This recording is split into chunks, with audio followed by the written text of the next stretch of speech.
Oke, bismillahirrahmanirrahim. Assalamualaikum warahmatullahi wabarakatuh.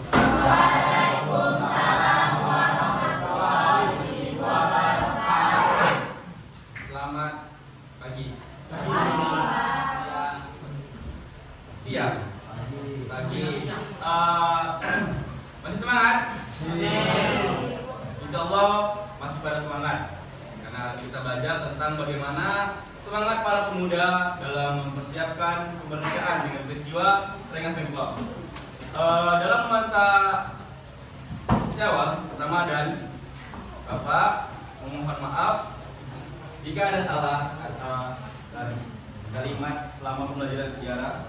Bapak ucapkan minal aidin wal faizin. Mohon maaf lahir dan batin. Ya, ini hari ini kita belajar tentang peristiwa Rengas Dengklok. Submateri dari Rengas Dengklok hingga penguasaan Timur nomor 56. Sebelumnya kita sudah belajar tentang bagaimana Jepang itu kalah terhadap sekutu sehingga Indonesia bisa mempersiapkan kemerdekaannya. Di pertemuan sebelumnya kita sudah belajar tentang itu, sehingga hari ini Bapak harap kalian sudah siap untuk belajar tentang peristiwa Rengas Dengklok, tentang bagaimana seorang kumpulan pemuda, golongan pemuda untuk mempersiapkan kemerdekaannya. Hari ini siapa yang hadir? Sidi. Rehan yang hadir juga? Bapak kasih motivasi belajar dulu. Kita sebagai pemuda haruslah bersemangat, haruslah punya motivasi lebih dalam mengikuti pembelajaran ataupun dimanapun lah, mau di lingkungan masyarakat, di lingkungan keluarga, bahkan di sekolah. Harus didorong dengan tujuan, impian, bagaimana kita bisa menjadi orang yang berharga untuk sekarang dan untuk di kemudian hari. Karena kalian harus belajar dengan giat, dengan rajin. Nah, hari ini kita belajar tentang sejarah. Jadi semangat hari ini belajar sejarah. Oke. Sebelum masuk ke pembelajaran, Bapak mau tanya dulu tentang materi sebelumnya. Giska. Sebelumnya kita sudah bahas tentang bagaimana Jepang itu kalah. Nah, sebutkan salah satu faktor utama kenapa Jepang bisa kalah. Sepengetahuan Giska aja. Oke, Marel. Sebutkan salah satu Marel. Ya, boleh. Kena bom atom di Hiroshima dan Nagasaki. Uja. Sebutkan salah satu faktor kenapa Jepang bisa kalah dengan sekutu.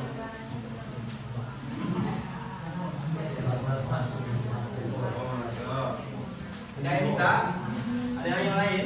Kurangnya kota perang.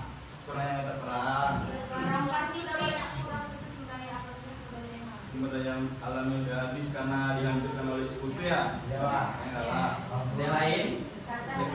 Berarti faktor utamanya itu karena adanya bom atom di Hiroshima dan Nagasaki. Oke. Sehingga tokoh-tokoh pergerakan di Indonesia itu melakukan suatu gerakan kooperatif sehingga timbullah peristiwa Rengas Dengklok, di mana penculikan golongan tua yang Soekarno dan Hatta diculik oleh golongan muda pada saat itu, yaitu Sultan Syahrir, Sukarni, Gimana, bahkan Aidit sebagai tokoh PKI yang kita benci itu termasuk dalam pada golongan muda yang menjadi Soekarno pada saat itu. Oke. Bapak kasih waktu ke kalian untuk membaca buku tentang materi dari Rengas Dengklok ke Penguasaan Timur. Coba buka bukunya. Ya, oke. Nah, ini tadi udah diberi waktu untuk membaca, untuk memahami tentang bagaimana peristiwa Rengas Dengklok. Adakah pertanyaan? Bebas, siapa mau nanya? Pertanyaan? Tak ada? Sabar. Kalau gitu apa tanya lagi?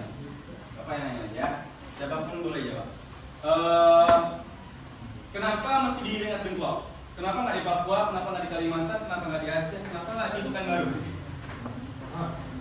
Coba Karel. Karena situ yang banyak orangnya lah. Karena situ banyak orangnya, Rian. Karena daerah itu terpencil itu 15 km dari kata Karawang. Selain itu juga ada hubungan baik antara yang tetap dari Jakarta juga dari segi keamanan terjamin. Kayak gitu yang ngasih info. Dari segi keamanan terjamin. Makanya diri dengan ada yang lain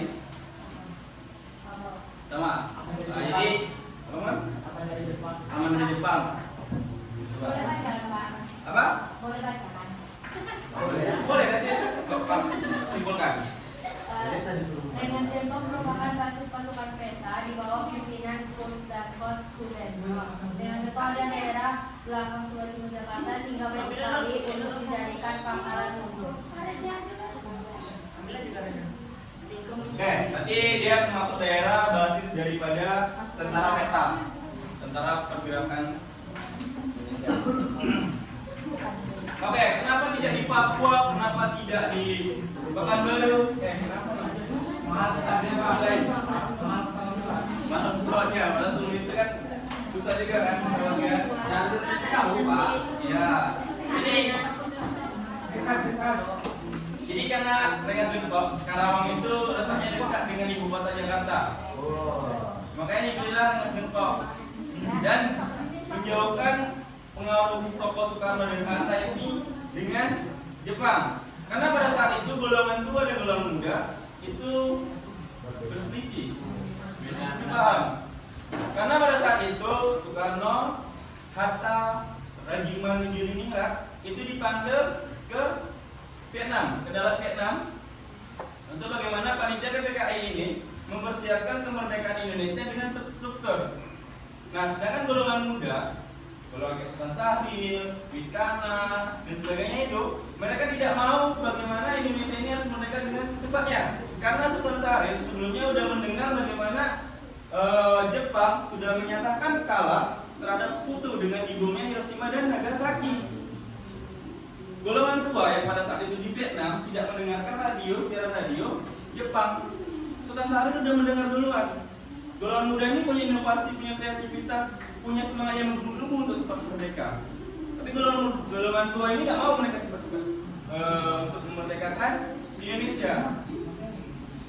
Bahkan pada saat itu Sultan Syahrir itu sebelum terjadinya Rengas Dengklok, mereka golongan muda itu memberhentikan Soekarno atau mudah menunggu Soekarno di bandara. Bayangkan tuh bagaimana semangatnya golongan muda untuk memerdekakan Indonesia secepatnya. Tapi apa respon Soekarno? Soekarno mengatakan, kalau tak salah pasti apa ya? Soekarno pada saat itu mengatakan, kamu kalau berdiskusi tentang ini jangan di sini, di tempat lain kita ngomong bersama. Karena apa coba? Karena pada saat itu di bandara Soekarno kan baru jumpa sama Jepang. Otomatis orang Jepang juga ikut Soekarno ke Jakarta lagi. Soekarno, Hatta, Rajiman itu pergi ke darat untuk mempersiapkan kemerdekaan. Ada kalimat tadi? Iya kan? Cuma ini info tambahan. Referensi tambahan bahwasanya ada banyak begitu kejadian yang tidak dibukukan, tidak dikontekstualkan secara buku. Nah, sebelumnya ada pertanyaan tadi. Ada mau tanya? Coba. Ini kita diskusi sama-sama ya. Boleh? Kenapa harus Soekarno Pak yang memproklamasikan? Nah, oke, ini seru nih. Kenapa masih Soekarno? Ada yang jawab? Yang lain. Jadi bukan presiden. Ya. Iya kan? Belum ada juga. Ayo. Kenapa? Presiden setelah kemerdekaan. Iya. Betul PKI, benar salah satunya tuh. Ada yang lain? Sekolahnya banyak. Sekolahnya banyak PKI kan. Contoh yang PKI itu Soekarno. Oke, salah satu faktornya mungkin itu juga ya. Tapi tokoh tidak mudah orang jadi tokoh dalam satu kelompok. Tidak mudah. Harus ada pengaruh, harus ada intelektual yang tinggi. Benar nggak? Bukan mendiskreditkan orang tidak mampu berpikir ya, atau tidak mau mendiskreditkan, Bapak nggak mau mendiskreditkan orang yang punya daya pikir rendah. Tidak, kita semua ini pintar. Cuman pasti ada orang yang lebih menonjol, ada yang ekstrovert, ada yang introvert. Orang yang ekstrovert pasti akan lebih menonjol daripada introvert. Pada saat itu, tokoh kooperatif Soekarno, Hatta, Rajiman, bahkan golongan muda juga sebagian, itu mereka melakukan pergerakan nasional itu dengan pergerakan secara kooperatif, bukan bersenjata. Padahal kan banyak perlawanan di lain. Kenapa masih suka mendirikan partai? Karena mereka kooperatif yang udah sejak zaman Belanda, mereka udah berperan di situ. Sehingga timbullah sifat ketokohan itu terhadap Soekarno, sosok yang dinasionalkan. Ada yang lain? Tak ada.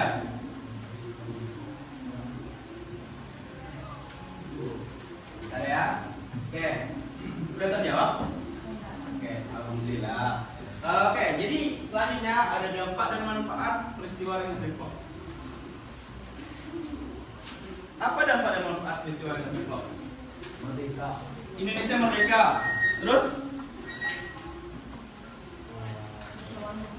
Semangat para pemuda ini merdeka. Semangat para pemuda untuk merdeka. Nah, dampaknya mungkin golongan tua dan golongan muda punya pandangan tentang bagaimana Indonesia haruslah cepat untuk memproklamasikan kemerdekaan. Karena kalau misalnya dilama-lamakan lagi, otomatis nggak akan menjadi negara merdeka kita sampai sekarang. Nggak akan maju. Setidaknya kita punya kebebasan berpendapat, punya ideologi sendiri, punya undang-undang sendiri, tidak menjadi negara boneka negara lain. Oke, di sini Bapak punya lembar kerja peserta didik. Silakan kalian isi, Bapak kasih waktu selama 20 menit, kurang lebih 40 menit. Silakan isi, silakan berdiskusi tapi dengan teman yang satu meja. Ya, oke bisa? Bisa. Gue udah kasih.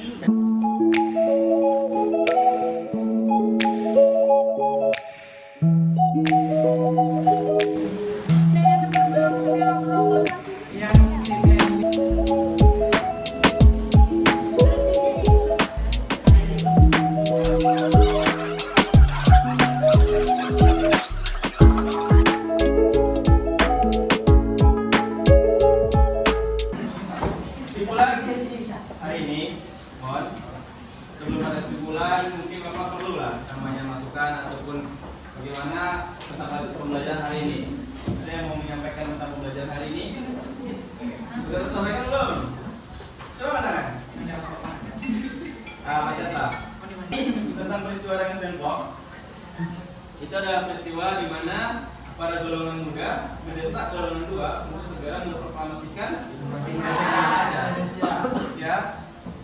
Kenapa di Rengas Dengklok? Banyak faktornya. Salah satunya mungkin karena lebih aman, menjauh dari Jakarta dengan Jepang. Ya.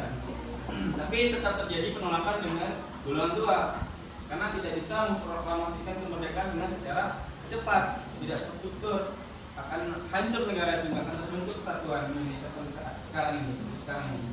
Ya, otomatis ketika Jakarta udah memproklamasikan, sedangkan yang dari timur Jawa itu nggak tahu, seperti negara seperti kota-kota di Indonesia Timur, banyak kan, Maluku, Sulawesi, perlu persiapan yang matang gitu. Nah, golongan muda ingin segera mungkin. Oke, kalian sudah menyelesaikan pembelajaran hari ini tentang peristiwa Rengas Dengklok. Pertemuan selanjutnya kita bertemu lagi membahas tentang proklamasi. Ya, pembacaan proklamasi. Terus Bapak berharap kalian menjadi orang sukses di kemudian hari. Punya semangat belajar, punya semangat hidup, punya motivasi hidup, bukan menjadi orang yang putus asa. Karena sekalinya kita putus asa, itu bakal merusak masa depan kita. Jadi sebisa mungkin kalian selalu bermotivasi diri, selalu punya kesadaran diri bagaimana membangun motivasi diri. Itu penting untuk kehidupan selanjutnya. Ya, terus ketika berkendara hati-hati karena banyak kecelakaan sekarang. Iya, Pak. Banyak kejahatan. Sekarang nyawa tuh kayak meliput aja berasa tinggal masuk mati. Di jalan ngebut ngantuk, tabrak. Ya, jadi itu. Hari ini terima kasih. Pulang nanti hati-hati. Bapak akhiri, assalamualaikum warahmatullahi